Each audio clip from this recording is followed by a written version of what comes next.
Bismillahirrahmanirrahim. Elhamdülillahi Rabbil alemin. Vessalatu vesselamu ala eşrefil enbiyai vel mursalin. Nebiyyina Muhammedin ve ala alihi ve ashabihi ecma'in ve ba'd. Aziz kardeşlerim, bu mübarək gecədə inşallah elmi faydalar dərsimiz davam edir. Allah Teala'dan istəyirəm ki, bu mübarək gecədən yetəri şəkildə istifadə etməyi bizlərə rahatlaşdırsın. Qardaşlar, bu keçəcəyimiz dərs çox önəmli bir dərsdir. Çünki insan harada olursa olsun, nə dedim? İnsan harada olursa olsun, əgər düşmənini dostundan seçməzsə, o insan uduzar. İnsan harada olursan olsun, əgər düşməninin ona olan hiləsini bilməzsə, düşməninin ona haradan zarar vuracağını bilməzsə, o insan həmişə uduzar. İnsan düşməninin onun üzərinə olan yollarını bilməzsə, o insan həmişə uduzar. Və insanın düşmənləri iki yerə bölünür. Gördüyü düşmənlər və görmədiyi düşmənlər. Gördüyü düşmən mi təhlükəlidir, yoxsa görmədiyi düşmən mi təhlükəlidir? Görmədiyi düşmən təhlükəlidir. Ona görə ki, birini gördünsə, ehtiyatını görürsən. Həm görmədinsə, onda o zaman o mənəviyyətə keçir. Onun şərini qorumaq daha çətindir. Amma yəni ki, bu mümkün olmayan bir şey deyil. Mümkündür, amma çətindir. Bu baxımdan da bu dərsimiz şeytanın insana olan yollarından danışacaq. Hansı yollarla şeytan insana zərər vura bilər? Elm əhli deyir ki, şeytan 6 yolla insana zarar vurmağa çalışır. 6 yoldan, yəni ən məşhur olan 6 yoldur. Bu, bir müsəlman bu 6 yolu bildirsə, şeytanın ona zarar verəcəyi bütün yolları bağlamış olur. Adətən nəyə görə bu insanlar şərdə, fitnədə, fəsadda fərqlidir? Kimi görürsəm çoxlu günahlar eləyir, kimi ondan biraz az eləyir, kimi ondan biraz az eləyir və s. kimi. Ondan ibarətdir ki, bir insana şeytanın hücumu nə qədər çoxdursa, nə qədər girişdiyi qapılar çoxdursa, o qədər o insan zəlalət içində olur, pislik içində olur. O insan o qədər uçurumun başında olur, bataqanlıqda olur, çətin olur vəziyyəti. Və ona görə müsəlman birinci növbədə düşmənini tanımalıdır, bilməlidir ki, ən böyük düşməni onun şeytandır. Ən böyük düşməni. Çünki dünyadakı gördüyün insan ən çoxsa etdiyi pislik, ən çox sənə vurduğu zərər insanı öldürmək ola bilər. Və insan ölüb getdikdən sonra da əməlləri ilə Allah qatında hesaba çəkilə bilər. Ola bilsin ki, salih insan ola, yəni bu dünyadan köçə, amma ahirətdə onun durumu daha yaxşı ola. Amma əgər insanı şeytan həlak eləyərsə, əgər insanı şeytan öldürərsə, o insanın əslində bu dünyada yaşayışında elə bir məna da olmur. Mənasız bir şəkildə ömür sürür, bəlkə də yaşaya-yaşaya insanların içində ölü səviyyəsində olur. O insan heç bilinmir necə yaşayır, kimliyi məlum deyil. Ölüb getdikdə də Allah bilir ki, onu nələr gözləyir. Ona görə bu təhlükəli olan, ən təhlükəli olan insanın düşməni şeytandır. Onun insanı həlak edici yollarını bilməsi hər bir müsəlman, qadın və kişiyə vacibdir.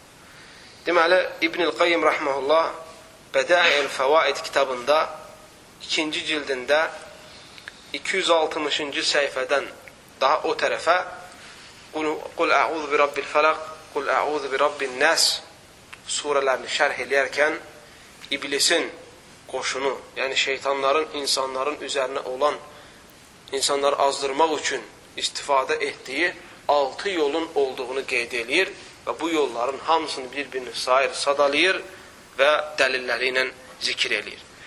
Bugünkü dərsimizdə də Allah Taala'nın izni ilə o yollara toxunacaq.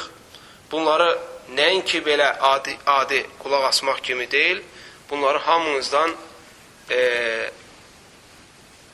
tələb edirəm ki, əzbərləyəsiniz.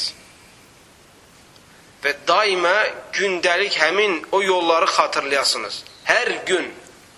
Çünki onu unutdunsa, hansı gün unutdunsa, həmin o gün sənə şeytanın hücumu daha böyük olacaq. Amma daima o altısını da gözünün qabağına gətirsən, daima onlarla həyatını düzənləsən, artıq sənə şeytan hücum edə bilməyəcək. İnşallah onu şərrindən qurtarmaqla sən Allaha yaxınlaşacaqsın. Birincisi, əziz qardaşlarım, şeytanın insanı salmaq istədiyi ən böyük əməl və yaxud ən böyük insana etdiyi hücumu insanı Allaha qarşı küfr etdirməkdir. Şeytanın birinci hiləsi insana olan yolu budur. Çalışır ki, Adəm övladını, insanı küfrə salsın və yaxud da ən böyük günah olan şirkə salsın. Hansı ki, o Allaha və onun Peyğəmbərinə qarşı olan düşmənçilikdir. Nə deməkdir küfür?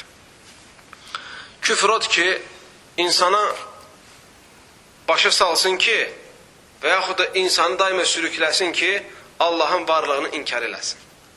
Allahın varlığını inkar eləmək mümkündür, əziz qardaşlarım. Ağlı sağlam olan, qəlbi ağlına tabi olan bir insan mümkün deyil Allahın varlığını inkar eləsin. Çünki yer üzündə olan hər şeyi Allah Teala yaradıb. Əgər Allahdan başqa hər hansı bir yaradan olsaydı, bugünkü gündə təzə yaranmış şeylər görərdik. Və əziz qardaşlarım, insan həm nankordur, həm də zəifdir. Allah Teala Quran-ı Kərimdə buyurur: "İnnel insane li rabbihi lekanud." Həqiqətən insan Rəbbisinə qarşı nankordur. Allah Teala həmçinin Quran-ı Kərimdə buyurur: "Xuliqal insanu daifa." İnsan zəif yaradıldı. Həm nankor olar insan, həm zəif olar, baxın, həm də təkəbbürlü. İnsan həm nankordur, həm zəifdir, amma çox kibirlidir insan cinsi. Bəzən cahillər, səfihlər gəlirlər, deyirlər ki, Allahı biz görmüşükmü ki, inanaq. Bəyən, əziz qardaşlarım, hər gördüyümüz şeyə, yəni bir şey görməsək, ona inanmamaq lazımdır deyə belə bir qayda var, belə bir qayda yoxdur. Bunu elementar ateistlər adətən bunu gətirirlər ki, hətta insanları çaşdırsınlar deyə. İnsan bilirik, insan insandır. Yaxşı, biz bilirik ki, Allah Taala'nın insanlardan, ən sevdiyi insanlardan biri də görmək istəyib. Kim idi o? Musa aleyhissalam. Deyir, qalə Rabbi, deyir ki, ey Rəbbim, özümü mənə göstər. Allah Teala Musa aleyhissalama deyir ki, sən məni görə bilməzsən. Sən məni görməyəcəksən bu dünyada. Çünki səni ey Musa, məni görən səviyyədə yaratmamışam. Sənə verdiyim gözlər məni görməyə təhəmmül edə bilməz. Sən balaca məxluqsan, insansan. Deyir, mən yanındakı dağa bax yine. Əgər o dağ məni görməyə bacarsa, onda sən də məni görəcəksən. Allah Teala nurunun bir hissəsini dağa salır, nurunun bir hissəsini dağa salır, dağ parça-parça olur. Dağ külə dönür, tikə-tikə olur. Musa aleyhissalam qorxudan özündən gedir. Aylanda deyir ki, ya Rabbi, mən özümə aid olmayan bir şeyi soruşduğuma görə tövbə edirəm, sən məni affelə. Zəif bir insan necə Allahı görməyə, yəni ki, dili gələ bilər. Allah ona elə göz verməyib ki, hətta Allah ona göstərsin, yəni onu görməyə qadir olsun. Bu bir tərəfə. İkinci tərəfdən də, əziz qardaşlarım, elə şeylər var ki, biz onun içində yaşayırıq, o bir şey bizim içimizdədir. Biz onunla yaşayırıq gündəlik, biz onu görmürük. Amma hamımız bilirik ki, o şey var. Südü görməyən insan var mı? Bu da süd. Qoyundan, maldan sağladığımız süd var. Görməyən insan var mı? Yağ nədən olur? Yağ nədən olur? Süddən olur. Sən südün içinə baxdığın zaman yağı görürsənmi? Amma hardan çıxır? Yağdan çıxır, süddən çıxır yağ. Sən inkar elə bilərsənmi ki, yox, bu südün içində yağı yoxdur? Bilə bilməzsən. Hamı bilir ki, insanın nəyi var? Ağlı var. Sən ağlın var mı? Var. Ağlın var mı? Sən bizə ağlını göstərə bilərsən? Bilməzsən. Biz bilirik ki, sən ağlın olmasa, sən gəlib bu məclisdə oturmazdın. Sən gedərdin başqa yerdə oturardın. Amma onu deyən insan olsun. Onun özünə də demək olar. Deyirik ki, sən bizə deyirsən ki, Allahı göstər, inanaq. Onda onu adama demək olar ki, onda sən səfihsən. Ona görə bu sual verirsən. Əgər ağıllı insansansa, onda sən ağıllığını göstər, biz də sənin ağıllı olmağını inanaq. Göstərə bilməz. Əgər bu insanlarda olan şey görmək mümkün deyilsə, varlığını bilə-bilə, biz hər şey yaradan, hər şeyi gücü çatan, izini olmadan bir şeyin olması mümkün olmayan biri necə görə bilərik? Amma əziz qardaşlarım, möminlər Allah Taala'nın cənnətdə doyana kimi görəcəklər. Allah onları göstərəcək özünü. Çünki biz Allahı görmədən ayətləri ilə Allaha iman gətirmişik. Və Allah da vəd eləyib ki, kim məni görmədən mənə iman gətirərsə, mən özüm ona göstərəcəm. Allah bizi Allah'a cəmalını görənlərdən etsin. Amin. Deməli, əziz qardaşlarım, şeytanın insana olan ilk hücumu insanı küfrə salmaqdır. Allahın varlığını inkar etdirməkdir. Həm şeytan bunu bacardısa, onda o gün bayram eləyir. Şeytan bayram eləyir. Sevincindən az qalır həlak olsun. Belə deyək, loru dillə desək bəlkə də düzgün gələr. Çünki insanı ən böyük istədiyi şeyə salmış olur. O da nədir? Küfür. Allah inkar eləsin. Bunu bacardısa şeytan vəssalam. Çünki onun əbədi cəhənnəmə gedəcəyindən əmin olur. Eyni zamanda çalışır ki, Allaha ortaq qoşsun, şirk qoşsun. Şirk insanların çoxuna gizlidir. Yəni, ibadətin hər hansı bir növünü Allahdan başqasına sərf eləsin.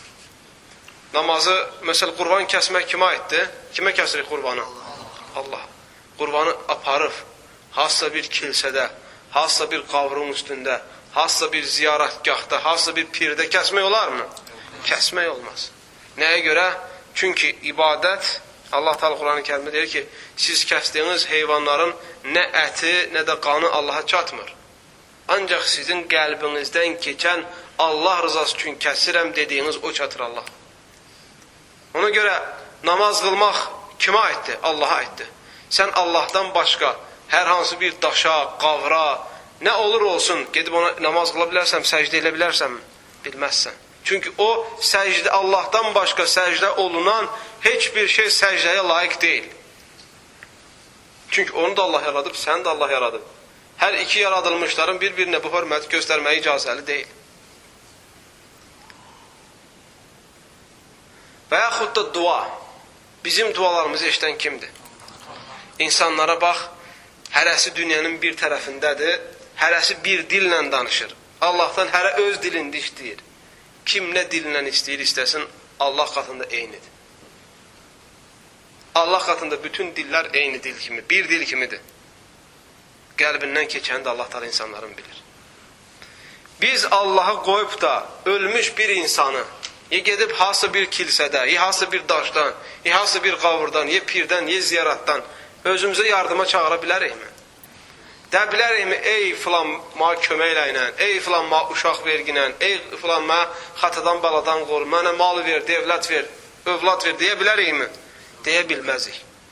Birincisi bu, o bizə verə bilməz, o verə bilməz. İkincisi de odur, kim verir, ondan istəmək lazım. Baxırsan, insanlar nə qədər nankordursa ki, hər şeyə gücü yetən Allahı buraxıb gəlib qəbirlərə tapırlar. Qəbirlərə sitayiş edirlər. Filanın ziyaratıdır qoyma, filanın piridir qoyma, o bizi eşidir. O bizi eşidir, vəssalam. Allah Teala Quran-ı Kərimdə buyurur, əziz qardaşlarım, İnnehu men yüşrik billahi fəqad harramallahu aleyhil cənnə və mə'vahun nar və mə lizzaliminə min ansar. Həqiqətən kim Allaha şərik qoşarsa, ortaq qoşarsa, ibadətin hər hansı bir növünü Allahdan başqasına sərf eləyərsə, Allah ona cənnəti haram eləyər, onun gedəcəyi yer cəhənnəm olar, orada onun heç bir köməkçisi olmaz. Başqa bir ayədə Allah Teala buyurur, İnna Allah la yaghfiru an yushraka bihi və yaghfiru ma dun zalika limen yasha. Həqiqətən Allah Teala ona ortaq qoşanları bağışlamaz və yaxud ona ortaq qoşulmağı bağışlamaz. Ondan aşağıda olan günahı istədiyi kəslərə bağışlayar. Şeytanın hiləsi budur ki, insanı ya küfrə salsın, ya da şirkə salsın. Çünki kim küfr üzrə, şirk üzrə bu dünyadan ölüb gedərsə, o insan əbədi cəhənnəmlikdir. Cənnətin iyini belə duymayacaq. Ona görə Allah Teala şeytanı lənətləyib, cənnətdən qovanda, şeytan deyir ki, mənə möhlət ver. Qalə Rabbi ənzirni ilə yevmi yub'asun. Qalə innəkə minəl munzarin. Qalə fəbimə əğvəytəni ləəq'udənnə ləhum siratəkəl müstəqim. Sonra gəlir, thumma la'atiyannahum min bayni aydihim və min xalfihim və an aymanihim və an şəmailihim və la tecidu əksərahum şakirin. Deyir, ya Rabbi, sən mənə möhlət ver. Şeytan Allahdan möhlət istəyir. Allah Teala deyir, sənə möhlət verdim. Sən möhlət verilənlərdənsən. Deyir, ya Rabbi, mən insanları çaşdıracam. Sənin doğru yolundan insanları azdıracam. Onları zəlalətə sürtləyəcəm. Onları mən zəlalətə sürtləmək üçün, haqq yolundan uzaqlaşdırmaq üçün, haqq yolundan qopardıb ayırmaq üçün sağlarından gələcəm, sollarından gələcəm, qabaqlarından gələcəm, arxalarından gələcəm. Hər tərəfindən onlara hücum eləyəcəm və sən insanların çox azını şükür edən görəcəksən. Allah Teala, əziz qardaşlarım, bizə düşmənimizi bildirir. Ona görə kim düşmənini tanısa, ondan qoruna bilsə, Allah onu qoruyacaqdır. Başqa bir ayədə deyir ki, sənin deyir, ancaq bütün qullarını çaşdıracam, sənə ixlasla ibadət edən qullarından başqa. Allahdan həqiqi şəkildə qorxan insanlar qoruyacaq. Şeytanın hücumunun bütün qarşısını Allah Teala alacaq, qoymayacaq sənə zərər versin. Allah səni daima himayə eləyəcək. Deməli, ilk şeytanın insana olan yolu, şərri, birincisi nə idi? İnsanı küfrə və yaxud da şirkə salmaq istəməsi. İkincisi, əgər şeytan bu yolla bacarmasa, insanı azdırmağı, gücü çatmasa, səni şirkə, küfrə sala bilməsə, tutaq ki, bu qapını bildin. Əqidəni öyrəndin, nə küfrə, nə şirkə düşmədin, elhamdülillah Rabbil aləmin. Onda o zaman ikinci yolu yoxlayır, ikinci yolla hücum etməyə çalışır. O da insanı bidətə salmaq istəyir. Bidət, dində olmayan bir yenilikdir. Məsələn, bu biraz ağırdır, bunu başa düşmək, bəzi adamlar başa düşə bilmir. Məlumdur ki, Peyğəmbər s.ə.v vəfat eləmədi, dində nə bilinməsi lazımdır, hamısını insanlara bəyan etmədikcə. Peyğəmbər s.ə.v vəfat edəndə din tamamladı mı, tamamlamadı mı? Tamamladı. Yəni, hər hansı bir şey naqis qaldı mı, yarımçıq. Hər şey Peyğəmbər s.ə.v öyrətdi. Necə La ilahe illallah deməliyik, necə Muhammed Rasulullah deməliyik, onun şərtləri, rukunları, necə namaz qılmalıyıq, namazla ilgili bütün məsələləri, necə dəstəməz almalıyıq, bütün dəstəməzlə ilgili bütün məsələləri, zəkat necə verilir, hansı mallardan verilir və nə miqdarda verilir, oruc necə tutulur, hansı ayda tutulur, orucu pozan şeylər, orucu pozmayan şeylər, orucun sünnələri və eləcə də həccə necə gedilir, hansı vaxt gedilir, neçə gün olur, həccə gedən hansı əməllər edir. Dinimizdə elə bir şey yoxdur ki, halal olsun, haram olsun, ibadət məsələləri olsun, yaxşı əməllər olsun, pis əməl, hamısını Peyğəmbər s.ə.v onu bizə bəyan eləməz. Allah Teala buyurur, Əl-yəvmə əkməltu ləkum dinəkum və ətməmtu aleykum ni'məti və radıytu ləkum el-İslamə dinə. Deyir, bugün, Əl-yəvmə ətməmtu ləkum dinəkum, bugün sizə dinimi tamamladım. Əl-yəvmə əkməltu ləkum dinəkum, bugün sizə dinimi kamilləşdirdim, bitirdim, tamamlaşdırdım. Və ətməmtu aleykum ni'məti və sizdə olan neymətimi də tamamladım. Və radıytu ləkum el-İslamə dinə və sizə din olaraq İslamı seçdim. Allah Teala bunu, bu ayəti nazil eləyir. Peyğəmbər s.ə.v həcc eləyəndə vədə haccında Arafat gün. Peyğəmbər s.ə.v vədə haccına qayıtdıqdan sonra vəfat eləyir. Din tamamlanıb, kamildir. Kimsə yeni bir şey gətirməyə ehtiyacı yoxdur. Bəzən görürsən ki, insanlar hər hansı bir əməli neynirlər? Bəyəndirməyə çalışırlar. Misal üçün, hamı bizi kimi bu cür məclisdə otururlar, deyirlər, nə gözəldir, imanımız artır. Başlayırlar Allah, Allah, Allah, Allah. Amma başlayır Allah, Allah. Ha, ləzzətlidir. Ha, bu nə gözəl şeydir. Sonra Allah, Allah deyib başlayırlar deməyə. Sonra deyirlər ki, Allah kəlməsi biraz ağırdır, tez yoruluruq. Biraz razqomu götürək, axırına yaxın başlayırlar bu səsi çıxartmaq. Ancaq belə şeylər. Belədir. Və yaxud da başqa bir cür edirlər. Ayaq üstə qalxırlar, Yahudilərin ibadətinə oxşayan şəkildə başlarını titrədirək iləri arxaya Allah, Allah, Allah belə deyirlər ta yorulana kimi. Və adətən içlərində ən cəsarətli, ən imanı olduğunu kimi görürlər, kim ən gec dayanır onu. Əziz qardaşlarım, gözəl, sən xoşuma gedir, tamam. Gəl sual ver öz-özünə, axtar, get elm əhlindən soruş ki, Allahın Rasulü, Allah göndərdiyi Peyğəmbər, bu şəriəti insanlara bəyan etmək üçün olan bu şəxs, görəsən gedib sahabələri yığıb, bu cür şəkildə Allah, Allah deyib belə ibadət ediblər. Əgər cavab desə ki, bəli, getsin göstərsin harada yazılır. Əgər cavab desə ki, yox, onda demək lazımdır ki, onların etməyən bir şeyi sən niyə edirsən? Əgər bu şey dinimizdə olsaydı, Allahın razı qaldığı bir əməl olsaydı, Allahın göndərdiyi bir şəriət olsaydı, mümkün idi Peyğəmbər sallallahu bunu gizlətsin? Mümkün deyil idi. Ən azından Peyğəmbər sallallahu deyərdi, yığılanın, toplanın, Allah, Allah deyin. İnsanlar biraz, əziz qardaşlarım, nə qədər vəhiydən uzaq qalırlarsa, İslam düşüncələri o qədər nazikləşir. Yəni, onlara deyilən fikirlər tez təsir eləyir. İnsan vəhiydən, kitab və sünnədən uzaq qaldısa. Bəzi sufilər var, bugünkü gündə çox maraqlı etiqadları var. Yəni, ətrafındakiləri minlərlə insanlar, baxmayaraq ki, həkimdir, professordur, savadlı insanlardır, bunların bu səfih rəylərinə inanırlar. Çünki onlarda olan İslami elmlər incə olduğuna görə, ona görə təsəvvür onlarda zəif olur. Məsələn,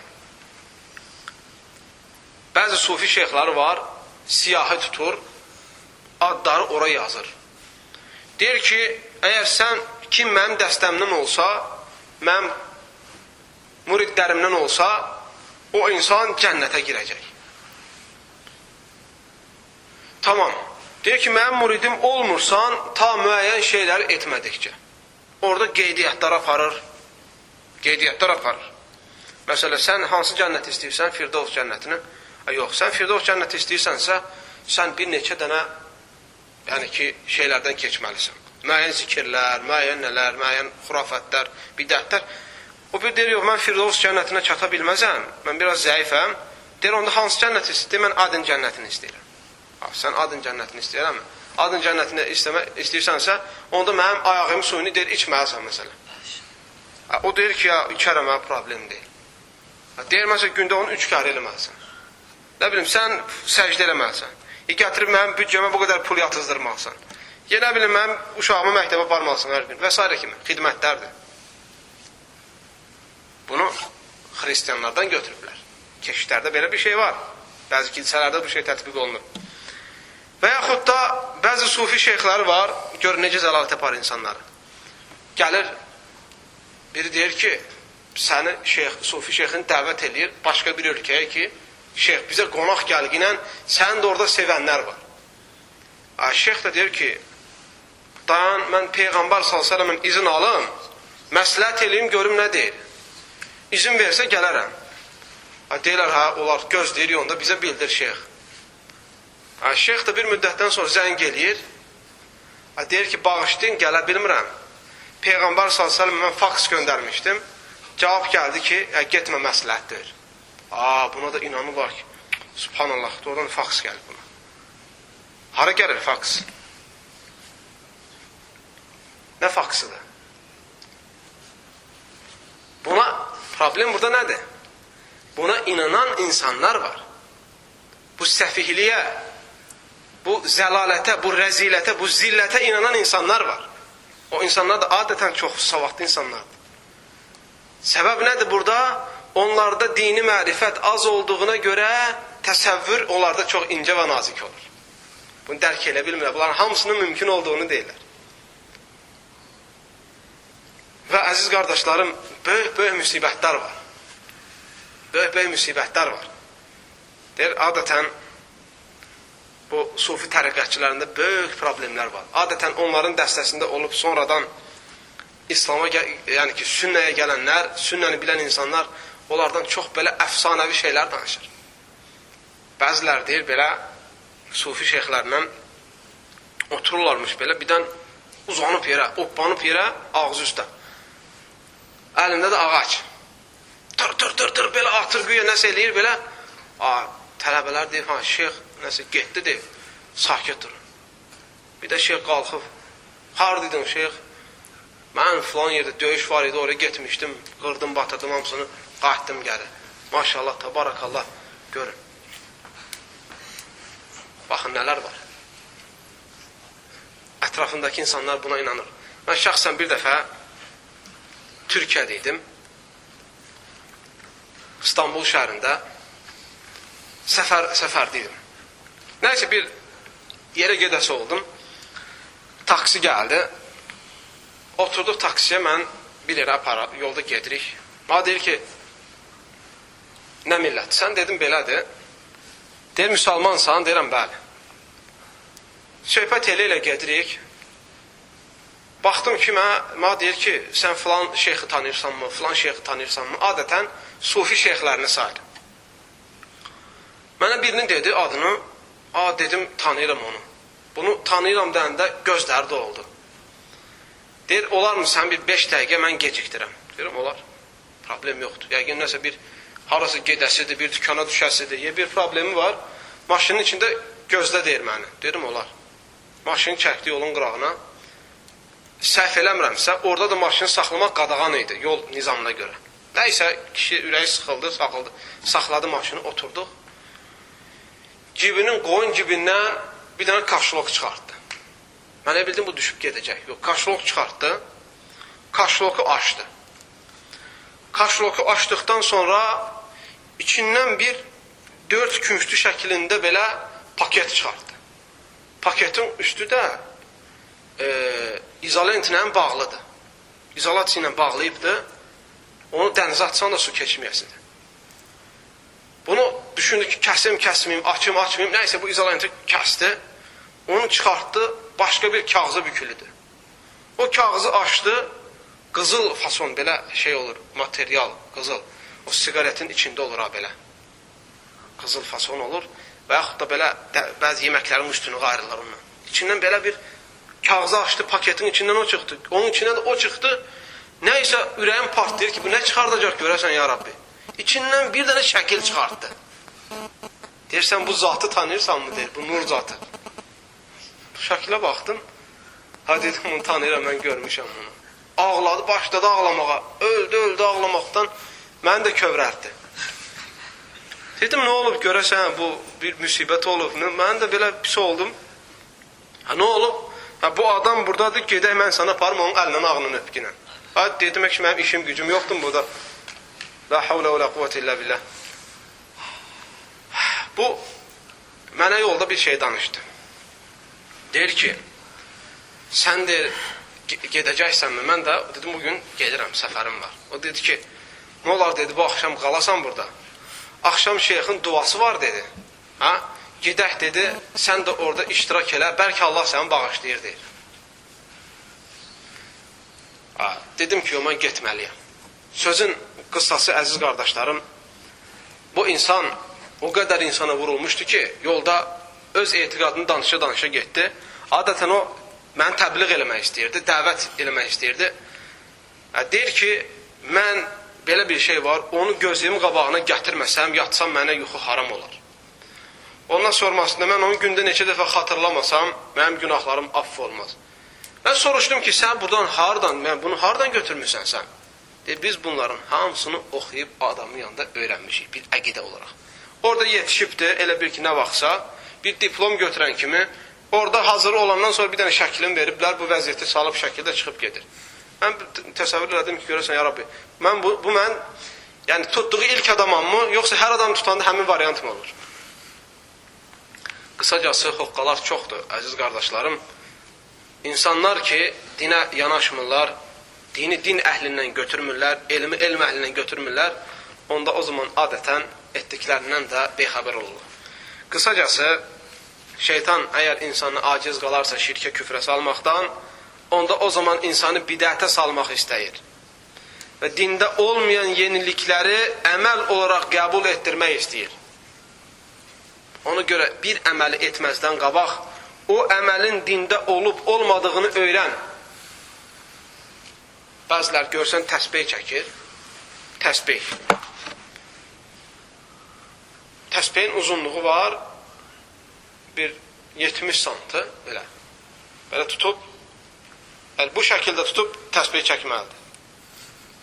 Özüm gözümlə görmüşəm, bu şəkildə durub belə təsbih çəkir. O yorulmur, neyini belə çək, gözəl təsbih zikr elə. Subhanallah, elhamdülillah, və la ilahe illallah, Allahu akbar. Gözəl, elhamdülillah Rabbil alemin.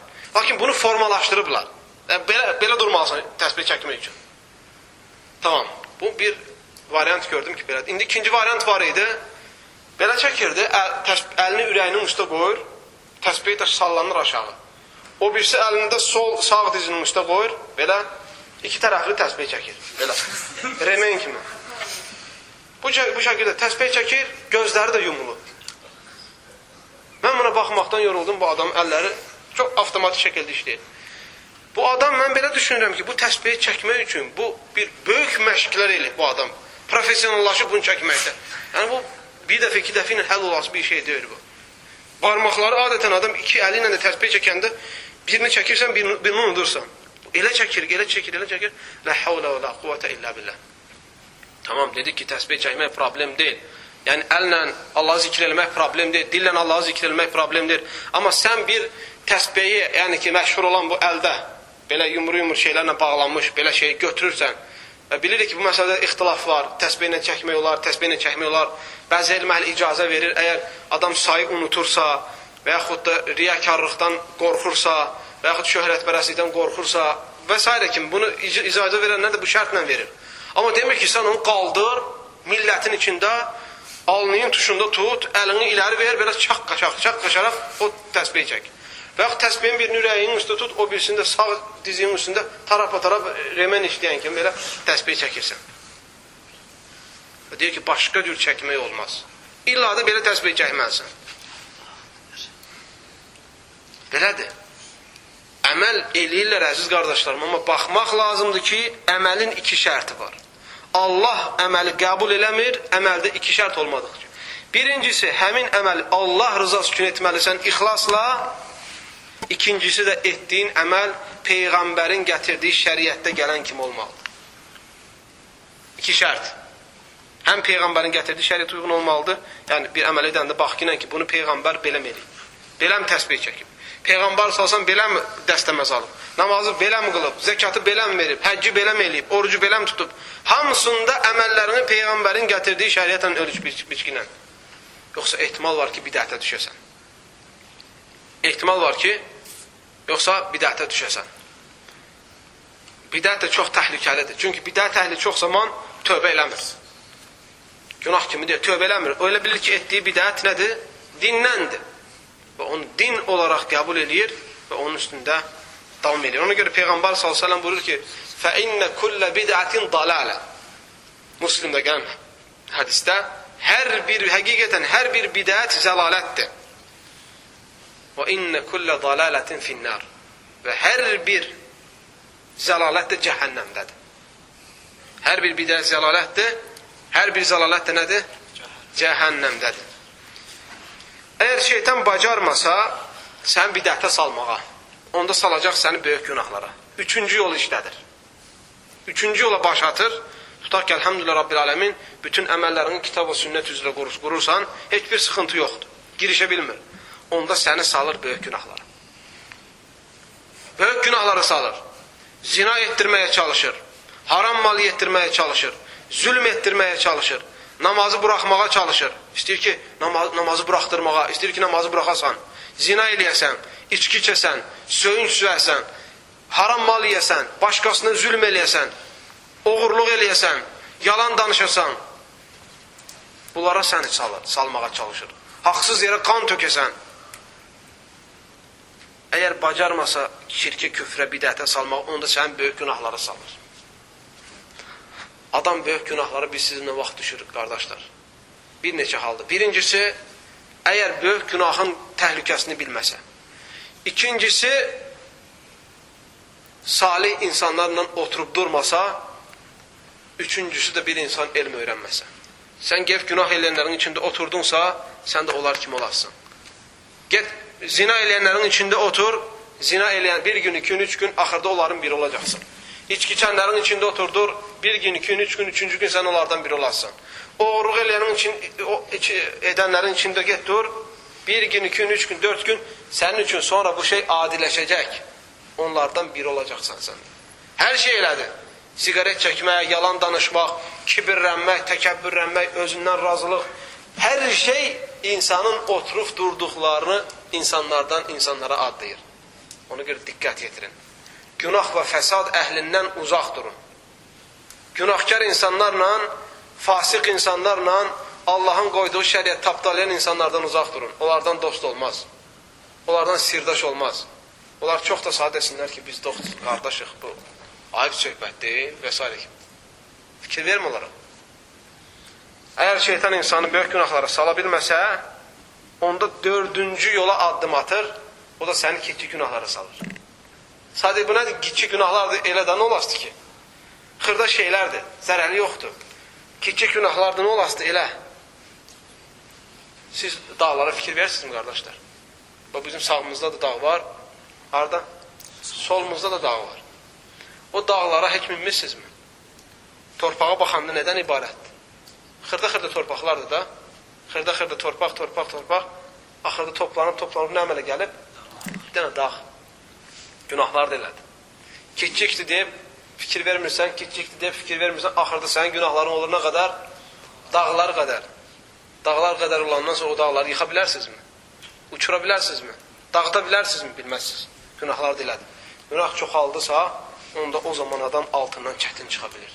Ona görə də kiçik də olsa, günahlardan qaçmaq lazımdır. Ona görə sələflərin biri deyir ki, sən baxma günahın kiçiliyinə, bax kinə kimə qarşı çıxırsan? Qarşı çıxdığın böyüklüyünə, Allahın böyüklüyünə.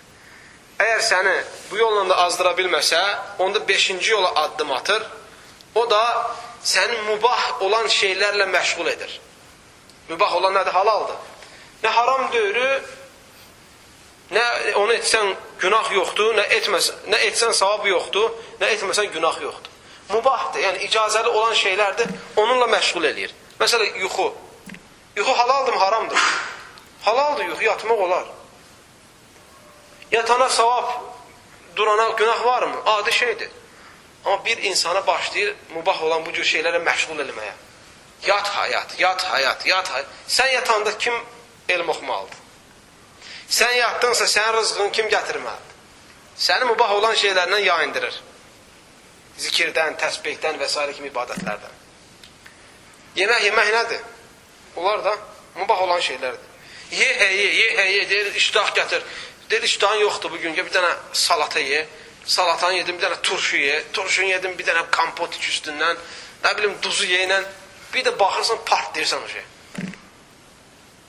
Bir dənə yanından, bir dənə belə, bir dənə vursan, elə top kimi partlamalısın. Ay, ondan da deyirsən ki, bu qədər yemişəm, ay kişi, mən hərəkət mi elə bilərəm? Mən məscidəm gedə bilərəm, mən namazım qıla bilərəm. Mənim günümə bax. Ha, elə deyir. Elədir. O ataların bir sözü var, deyir, saman səyən döyürü, samanlıqdan səyən döyürü. Hara doldurursan? Mübah işlərlə səni o qədər məşğul edir ki, axırda səni mühüm işlərdən qoyur. Əgər mübah işlərdən də səni qoya bilməsə, o yolu da onun da qarşısını alsan, yenə izin verməsən ona, onda o zaman 2 fəzilətli əməllə qarşılaşdıqda səni savabı az olan əməllə məşğul eləyir. Məsələn, 2 əməl var, bu da savabdır, bu da savabdır. Amma birinin savabı çoxdur, məsələn, birinin savabı 100'dür, birinin savabı 10'dur. Onda səni məşğul edir savabı az olanla. Nə ilə? Az Az olan. Misal üçün, sənin dostun deyir ki, sənin dostun çağırır. Deyir ki, gəl gedək ma, yoldaşlıq elə, gedək buradan çörək alaq gələk. Dostunla gəlib yoldaşlıq eləmək, onu tək buraxmamaq savabdır. Allah rızası üçün. Anan da deyir ki, ay oğlum, getmə, su gət içim. Hansının sözünə baxmaq Allah qatında daha xeyirlidir? Ana. Burada şeytan səni nə edir? Məşğul eləyir, deyir, get o dostunla get. O xətrinə dər o dostundur. Amma anan öydədir. Və s. kimi sən vəsvəsələr gətirir, sən qoyur burada. Və yaxud da nə məsələlər?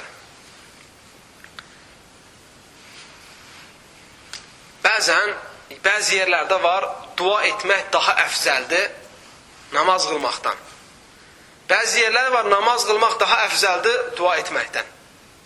Belə yerlərdə hansının savabı azdır, onunla sən məşğul eləyir. Məsələn, bir dənə rivayət var. Bir kişi durur, cümə günü məscidə gedir. Yolda gedərkən ayağı sürçür, yıxılır palçığa. Düşür üstü başı, palçıq. Deyir ki, mən gedib hazırlanıb, gələnətən cümə xutbəsi qutaracaq. Nəysə fikirləşir, şeytan vəsvəsə verir ki, bunu yıxıb ki, bu adam gedib cüməyə savab qazanmasın, qayıtsın. Elcə də cümə günü şeytan çalışır ki, hamı gec gələ məscidə.